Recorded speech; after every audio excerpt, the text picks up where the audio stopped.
What's going on, everybody? It's Cody. Welcome back to the channel. Here for the 4-game Wnba main slate. Friday night, $20,000 to first. Big prize pool up top. You absolutely love to see it. And I am so due. This week has really been tough on me. Just had a lot of bad variance. But, I mean, it is DFS. Just part of it. Got to live with the peaks and valleys. It's riding a lifelong roller coaster, just part of it. Played two lineups tonight. This is a lineup that I played in the 164 Queen of the Court qualifier. Going to finish middle of the pack. Unfortunately, Baby Sabali was really popular in that contest as well. Picked up 2 fouls immediately in the first quarter. Only saw 1 minute rotation. Then come in, started smashing, picked up 2 more fouls, and they pulled her. And then they just kind of left their foot off the gas and just played the end of the bench. Sabrina lost out on the entire fourth quarter. Bree Jones has just been incredible this entire season. Camila Cardosa, the Chicago Sky are just terrible. Like, they're pretty much unplayable. We'll need to see on Sunday. It is a 4-game slate, so don't think you are going to have to prioritize any of them unless pricing is just abysmally bad on them. But Caitlin Clark was in foul trouble early. Ryan Howard she was due for a positive shooting night.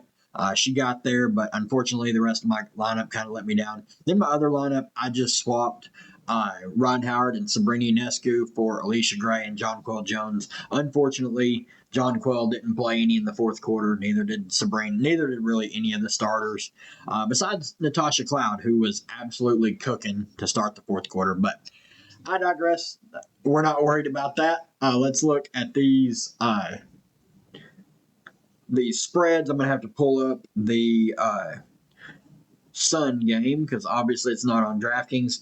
Sun at the Lynx, Minnesota, 15.5 point favorites, over under 160.5. Then we got Washington at Las Vegas. Las Vegas, 14 point favorites, over under 166.5. Golden State at LA. LA's 11 point favorites, over under 160. Phoenix at Seattle. Seattle 6 point favorites at home, over under 156.5. And I hope you guys remember, Phoenix put it on Seattle when they played to start the season earlier this year. Start on the Connecticut side, obviously, really can't look at the last game. They got the doors blown off. They called off the Dogs midway through the third quarter. Tina Charles obviously looks really good at 10-5, assuming this game can stay competitive. Obviously, that is a big risk. It's a 15.5 point spread. So just be wary if you're playing any of these Connecticut stars. If they are getting blown out, they will pull the starters quick because they're trying to lose games. They're not actively trying to win. And if they're losing, they're going to play their younger players. But if the game's competitive, it's going to be on the backs of Tina Charles and possibly Marina Mabry if she can shoot the ball and actually score. 5 of 21 and 3 of 11 shooting so far. Peripheral stats have not really been there. Really poor start to the season for her. Really kind of tanking whatever trade value she does have. Olivia Nelson-Dota price keeps going up. She only saw 20 minutes last game, which is concerning. I think she maxes out at about 25, 26. So you just got to take into effect possible blowout. If you think the game stays competitive, I think she's a solid play at that price point. Lindsay Allen, I have zero interest in, over 6K. Played 11 minutes. She was terrible. 2 fantasy points. Talking about terrible guard play here for Connecticut. How about 23 minutes for J.C. Sheldon, 0 of 7 shooting and 2 fantasy points. Another just awful guard that is going to get quite a bit of run for reasons I don't understand. Hopefully they start Rivers. Rivers was the lone bright spot for this team. Obviously missed all the preseason. Her mom had just passed away. First game she played was against the Aces. Did not start, but come in and look good, and then really took over towards the end of the game in the blowout. Played really well.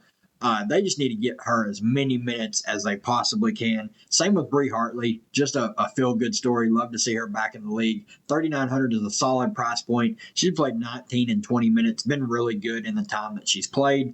So I think if you're expecting this game to blow out, Charles and Mabry probably unplayable at their price points. Probably be looking at Rivers and Hartley. But if you think the game stays competitive, I think Charles, Mabry, and then still maybe Rivers, but more than likely Hartley would be the four that I'd be looking at. Peters is an okay play at 3,600. I just worry about the minutes, and she's not a very good fantasy point per minute player. Then on the Minnesota side, really just depends how you feel on the game. If you think it blows out, not a lot of priorities here. Fee priced all the way up to 12.5K. Just like last game, she scored 46. If you think the game stays competitive, she can probably get there and pay that price tag off. If you think it's a blowout, she's not paying 12.5K off. Courtney Williams, 9,800. Down game last time out, but really turned it on at the end of the game. She always has a safe peripheral floor. Alana Smith played 30 minutes, so she is back to normal minutes. We know what kind of a point per minute player she is. Shepard's minutes were down, so at 8,100, probably out there. Bridget Carrollton's fine at 7,300. Carly Samuelson should continue to start at 5,600. I think she's a fine play. Natisha Heidemann saw a big uptick in minutes here. I think she's an okay play, but on a 4-game slate with a lot of options that we're going to talk about here in a bit. Don't think you have to go there. Washington at the Aces. This is a game that's a 14.5 point spread. But I do think this game will be competitive. Washington's looked pretty good to start the year. And the Aces, while they're a top echelon team, if you can score, you can play with the Aces. They blew out Connecticut because Connecticut just didn't score with them. The Aces want to play fast and score, and if they want to race you to 90, that's just the way they want to play. And Washington can score. Brittany Sykes, 10.4K. Price continues to go up. Minutes went down a bit, but the usage was still there. She's still getting you the peripheral stats. She scored 30 real-life points. Just huge upside for a player like her. I love this matchup and the pace.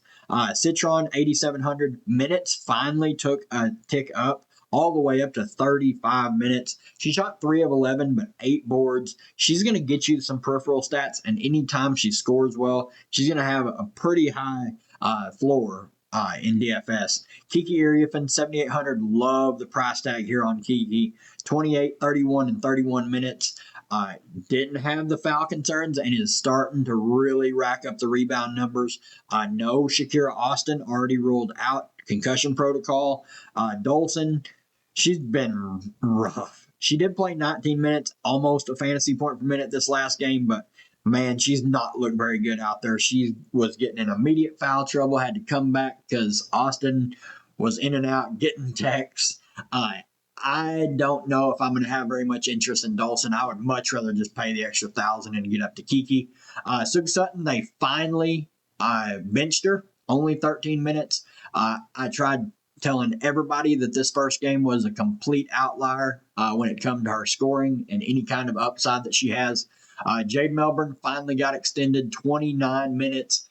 She is the best guard to start next to Brittany Sykes. The way she plays fits perfectly with Brittany Sykes. I'm hoping that is what we get tomorrow night at 5K. Even if she doesn't start, her minutes are extremely safe. 22, 25, 29. She stuffs the stat sheet. She doesn't have to score to get there. Love me some Jade Melbourne.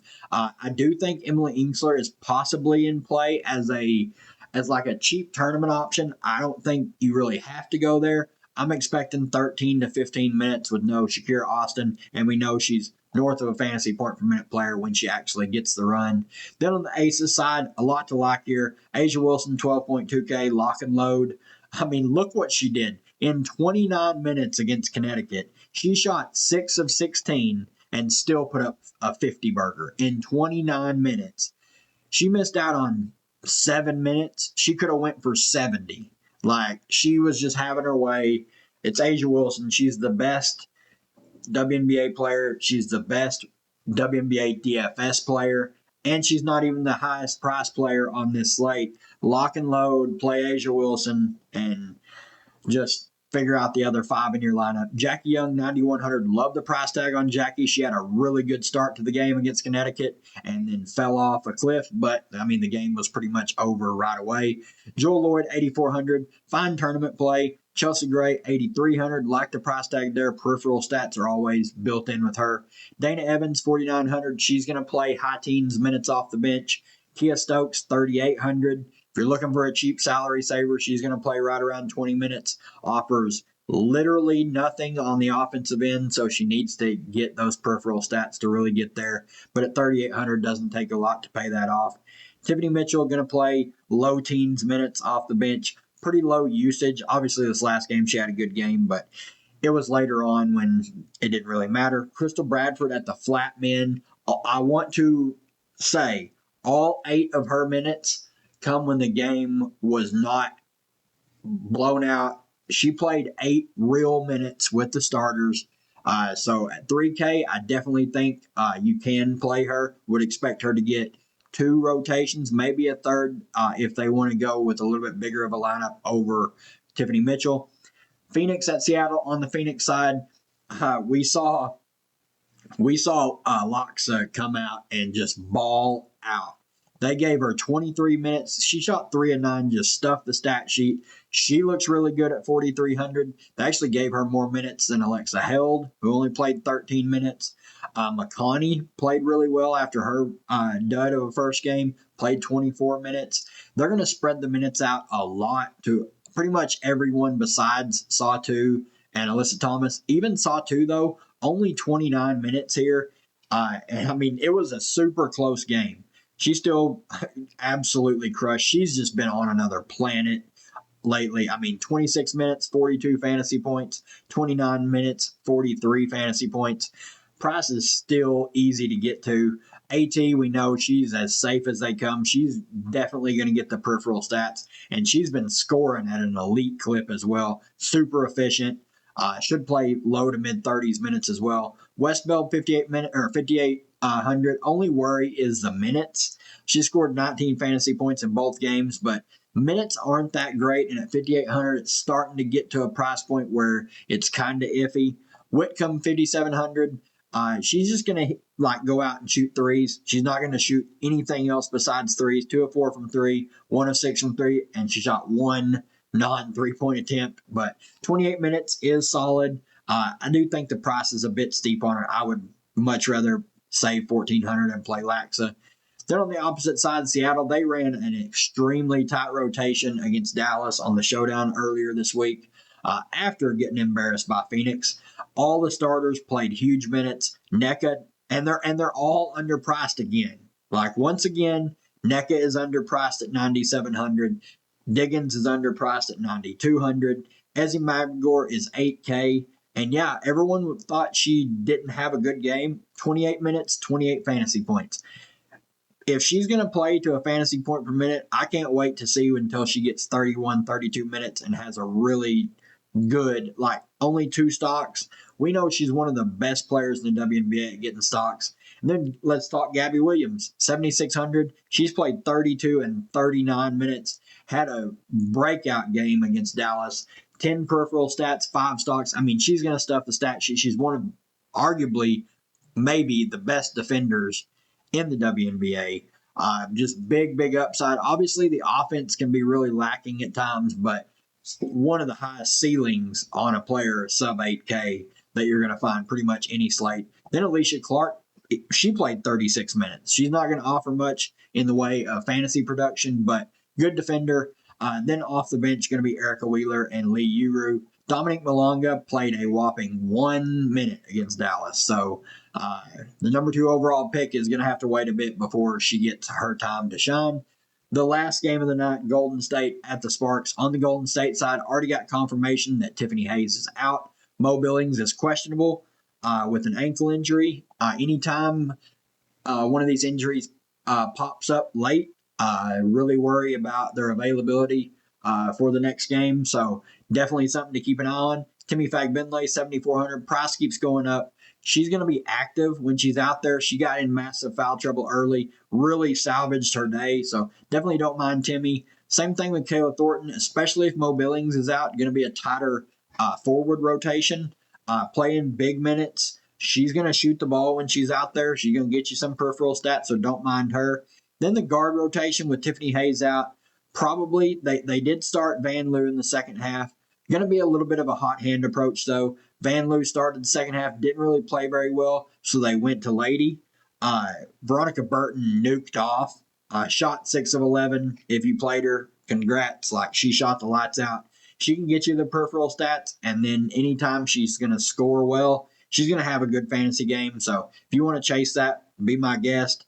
Then Janelle Salon got to start last game, played 28 minutes, played pretty well. She's not going to get you very many peripheral stats. It's just not the way she is, but she can score the ball. 4,500 is still a reasonable price for her, and would like her a little bit more if Billings is out. Talbot did not play well whatsoever, only 8 minutes. But would expect her minutes to tick up if Mo Billings is out. Then everyone else really have no interest in. Kate Martin has looked bad on this team. Just like absolutely unplayable. Then on the Spark side, Rakia Jackson still out. Cameron Brink still out. Ray Burrell still out. They're really going to run like their main five a lot. Like, obviously, Barker only saw 28 minutes last game. Shot 1 of 7. This is the absolute floor game for Barker. I do think she's going to play those exact minutes again, close to 30. Odyssey Sims played 30 minutes. She was okay, not anything special.